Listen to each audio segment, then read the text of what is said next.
Hi friends, Odisha शिक्षक YouTube channel रे आपण समस्त को स्वागत करुछि मु सुजित। तो फ्रेंड्स देखंतु जूनियर टीचर को नहीं कि पूर्व वीडियो रे बहुत पिला कमेंट करथिले कि सर फ्रेश रिक्रुटमेंट केबे आसीबो। तो ताकू नहीं कि हम आपणकर जानि छंती जे ओजेटा तरफ रु डेलीगेशन टीम 19 तारिख रे जाइतिला विजिट करितिला कर्मचारी मानक एवं सेमाने कौन तथ्य प्रदान करिसेंती आज वीडियो डिटेल्स रे आलोचना करबा। देखंतु मैं एठी कहिछि जे 20,000 रु अधिक जूनियर टीचर रिक्रुटमेंट आसुची ता विषय डिटेल्स रे आलोचना करबा। केबे आसीबो, केमिति एग्जाम प्रोसेस रहइबो एवं जहा मध्ये जूनियर टीचर को नै कि तथ्य रहिछि जेन्युइन तथ्य रहिछि कोनोसी मिथ्याद्री आपन को आजिबो नै।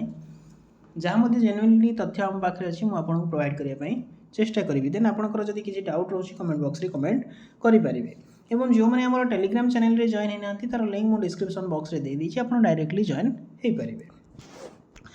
तो फ्रेंड्स देखो किसी दिन पूर्व आप जानते जे राज्य सरकार तरफ 44,000 शिक्षक पदवी यहाँ अलरेडी आप पेपर आर्टिकल देखी थे जे आगामी दिन में 44,000 पोस्ट फांका हाँपाई जाऊँ। या ओजेटा तरफ ओडिशा जूनियर टीचर एसोसिएशन तरफ आपणकर आंदोलन को हरवाई 20 तारिख रे से आगभर होते या नहीं डेलीगेशन टीम आपंकर डाका जाइए सरकार तरफ कहीं आंदोलन करेंगे बोली से आपंकर डेलीगेशन टीम डाकी एवं काली जिते से विजिट करिसेंती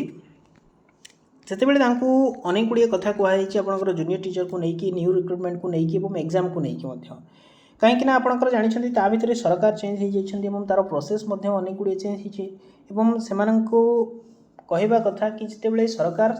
20,000 पोस्ट आनिले से 13,000 फिलअप करिसेंती आहरी 7,000 पोस्ट बाकी रही सेटा गोटे निंदनीय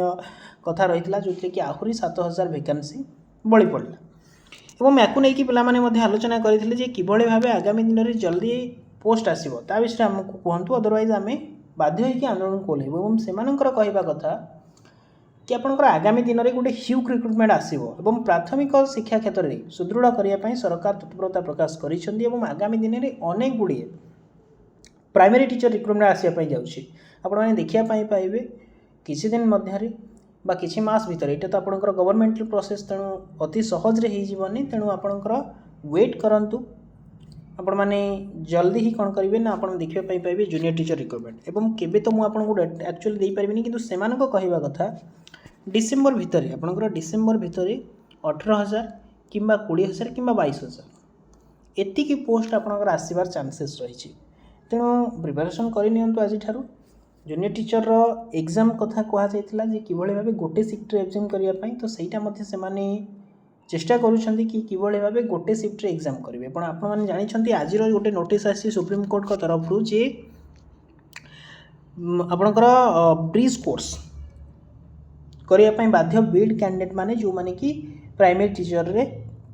एलिजिबल नहीं या नहीं पिला मन में बहुत गुड़ी डाउट कि किभली भाव प्राइमरी टीचर से एलिजिबल करागला। देखो पिलाने यहाँ बुझी ना कौ मानी केवल यहाँ जो मैंने ऑलरेडी गवर्नमेंट टीचर हो सारी गवर्नमेंट जूनियर टीचर कि प्राइमरी टीचर हो सारी बीएड धारी मैंने से ही ब्रिज कोर्स करेंगे अन्य जो मैंने बीएड बर्तमान कर आशायी जो मैंने अच्छा से एलिजिबल करा प्राथमिक शिक्षा क्षेत्र में यहाँ मन रखु पिलाने यहाँ डाउट रे रही किभली भाव से एलिजिबल करागला यहाँ मिथ्या आपंकर एलिजिबल करा जाए नहीं आपंकर एलिजिबल कौ माने जो मैंने ऑलरेडी जॉब पाई सारी से ब्रिज कोर्स करने पड़ो 6 मासिया ब्रिज कोर्स करके कार्यरत रही पारे। तो डाउट आशा कर क्लीयर हो पारे जूनियर टीचर को लेकिन फ्रेश रिक्रुटमेंट बा आपंकर जो कथा कहते ता विषय तथ्य जहाँ रही है मुझे प्रोवाइड करी तापर भी जब किसी डाउट रोचे देन आप कमेंट बॉक्स रे कमेंट करेंगे पुणी देखा को नुआ भिडियो को नुआ टॉपिक सहित। Thanks for watching the video.